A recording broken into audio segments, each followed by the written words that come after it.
Can you guys come up here, please?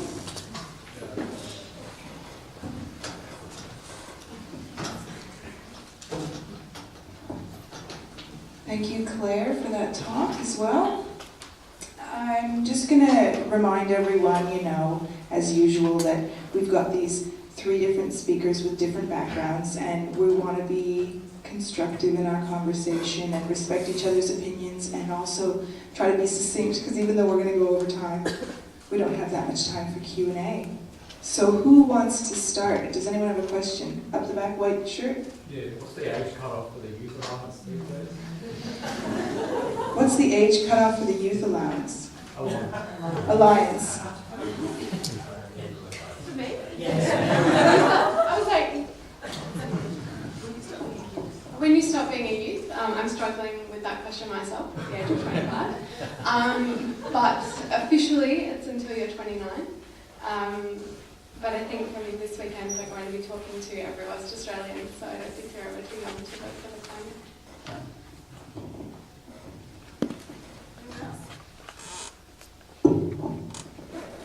Anyone else? To the first speaker, I'm a bit interested in the dichotomy between profit and sustainability. It seems to me we live in a society where the profit motive drives a lot of what happens. And the more we create that dichotomy, the less we get those from profit investing in sustainability. Just interested in the feedback from you. So I just want to make sure I understand your question correctly. Are you saying that the profit motive is necessary to get the investment into sustainability? No. Or are you saying it's people are being put off investment because they're worried they're not going to make enough profit? No, quite the reverse. When you draw a dichotomy between profit and sustainability, rather than how you integrate profit into reinvestment in people, careers, more efficient equipment, more sustainable business practices, that by creating a negative sense of profit, we lose the opportunity to encourage a more positive use of profit to invest in environmentally sustainable solutions to a whole range of things we do, and in particular, in making business models more sustainable. Yeah. Well, I guess what I've found is that it's all about what you bring to, what motivation you bring. And when organisations bring an authentic motivation to what they're doing instead of a business-based motivation, then they make good choices because they make long-term decisions, and they're not led astray by a heightened sense of risk. And through the analysis that I've done, what I've observed is that when organisations do that, they actually end up making a profit in the end, but it just might take the relationship between their decisions and the profit that they end up making might not be direct. It may be fairly indirect.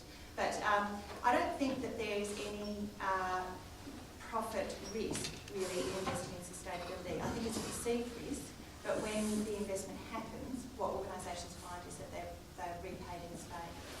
So I hope that answers And hence my question, given that that's the case, why draw the dichotomy? Why not talk about investing some of the profit in sustainability? Are you suggesting that I'm drawing the dichotomy? Or I understood from your session that you were, that profit was bad and sustainability was good, and it's that dichotomy. Oh, I wasn't really trying to make that point. And in fact, with my business model, I make profit. You need profit to survive. What I suggested was you've got to work out how much is enough. And then there's a surplus that sits above that. Because under the shareholder value model of capitalism, we often interpret, we're always striving for more. There's no such thing as enough. And what I'm suggesting is that if we set the enough bar, then every sort of value that we can create that's in excess of that can be reinvested into the environment and into society. So I'm sorry that I have that impression.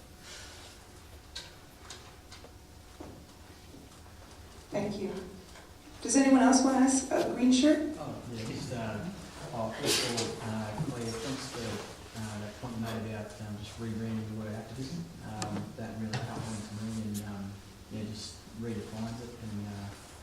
And Amy, that was just an amazing presentation. It really touched me that you were so passionate about what you do. But I've got a question for Joe, and it sort of dovetails on that question that was asked before. Given that a lot of the power is concentrated in the financial elite, like the 1%, how do you shape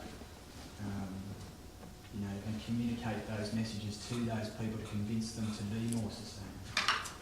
Well, I guess one of the values of my business is the power of the individual, and it's interesting because there's power in individuals, but there's also power in communities. And this notion of emergence that I sort of touched on and didn't really get into because I was taking too long, is about how influence moves from the individual into networks and then into systems of influence. So I guess I regard my role as being an individual who can talk to people in my daily interactions. I talk with business people. I give the business people I'm in touch with books.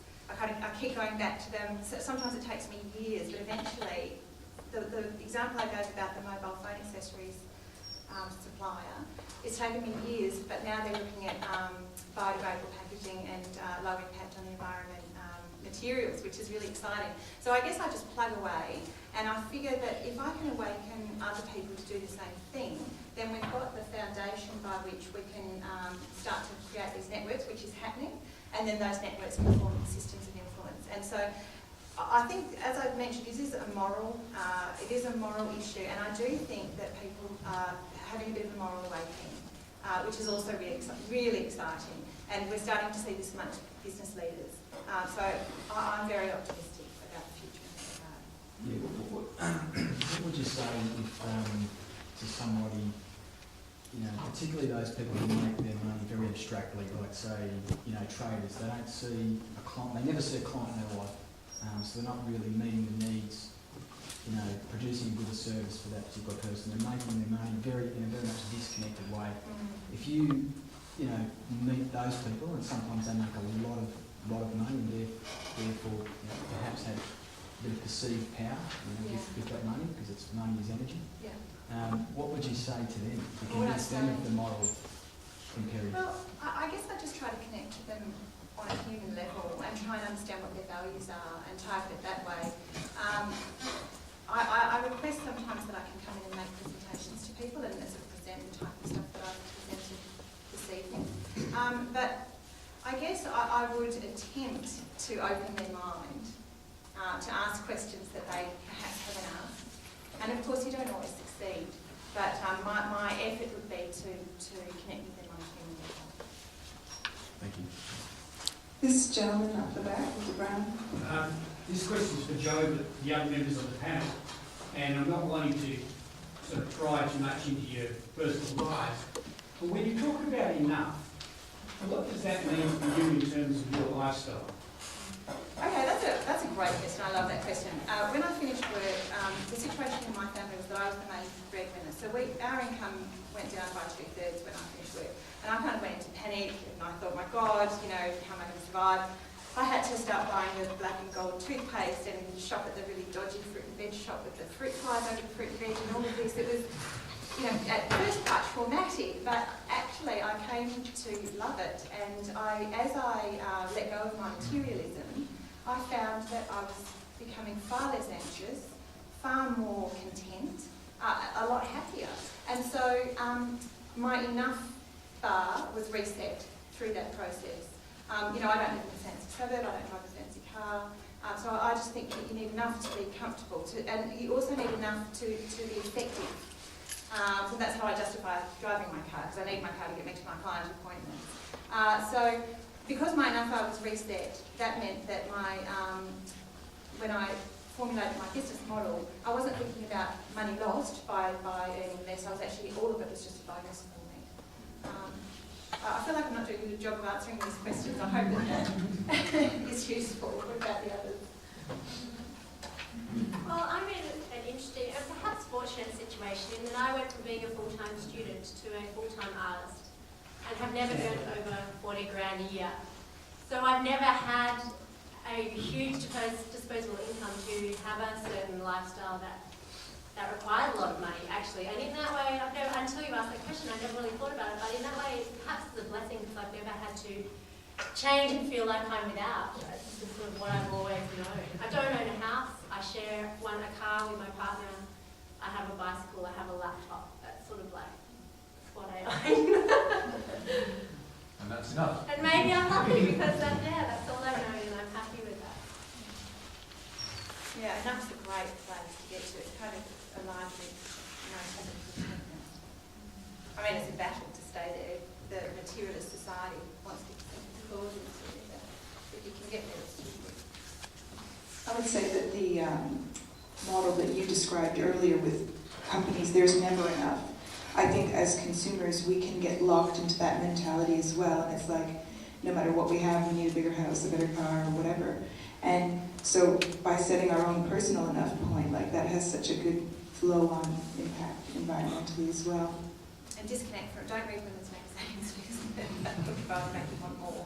We need another colour of lipstick, I think. This gentleman in the white shirt? Hi, thanks all to all of you. I really enjoyed all your talk. You said a lot of really interesting things, Amy. One of the things I thought I'd ask you about is how art plays a really important role in our stories and how we need to be playing with them and rethinking them. I think that's very, very true.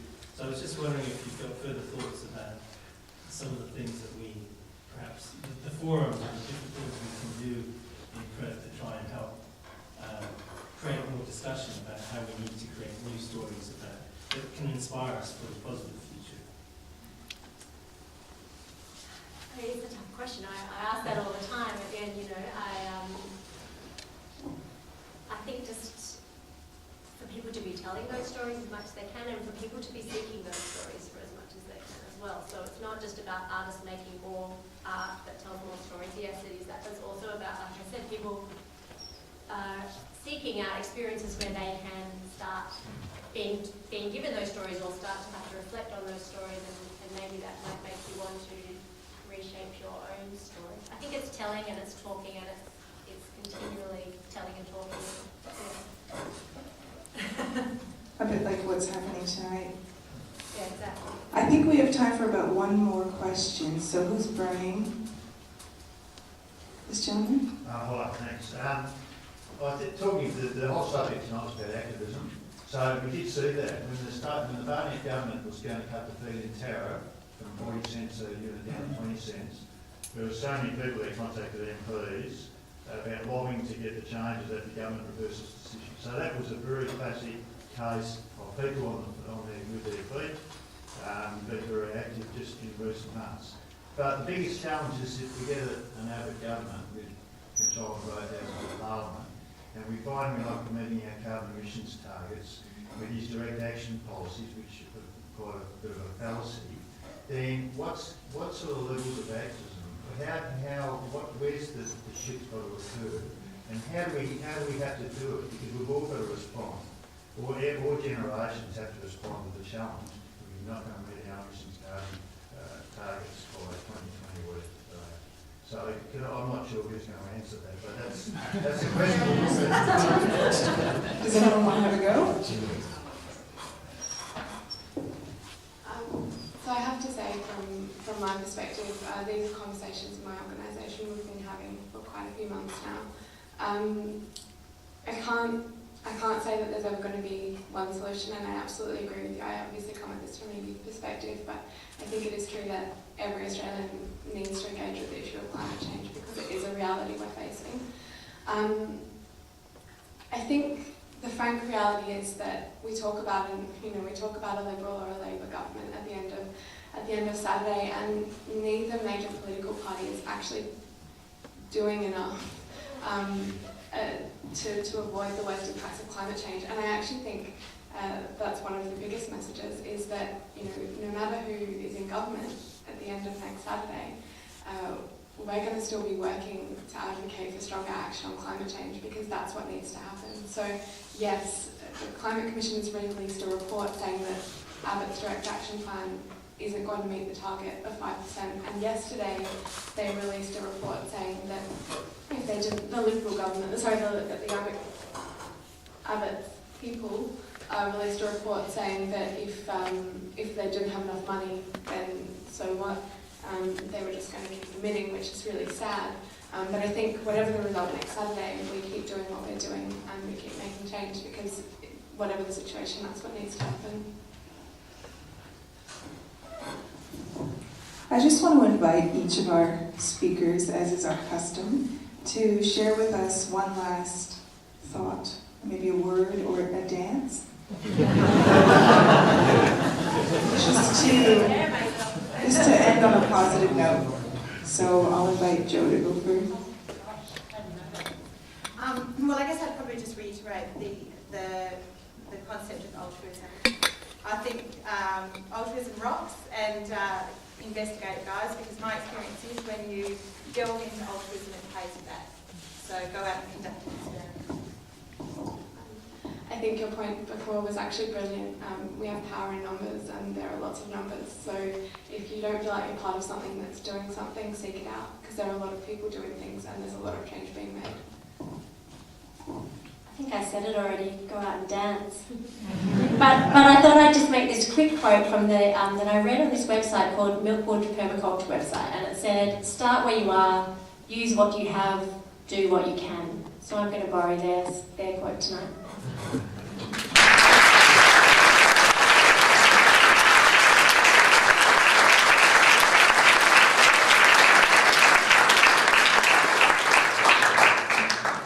All our speakers tonight might not have necessarily called themselves activists, but if they are, I think I'd like to be one as well. And so I just wanted to invite everyone to have a little check-in with themselves and see, with the rebranded activism, do you put yourself somewhere else on the scale, or do you want to be? Just a thought. I have a few thank yous, but I'm just going to say them all, and then we'll have a big round of applause and go get some drinks and nibbles. So first of all, I want to thank Flavia, who does a lot of hard work organizing these events, and we're really grateful for that. Also, we've got Alicia up the back, who does our filming, and Lorca also helps out. And tonight we had some spontaneous volunteers, which we thank you. I don't know who you are, but thank you. Little Creatures for the drinks, and Central Institute for the venue and the food. Also our 3 speakers, thank you very much. And last but not least, thank you everyone for coming. So one round of applause and then we'll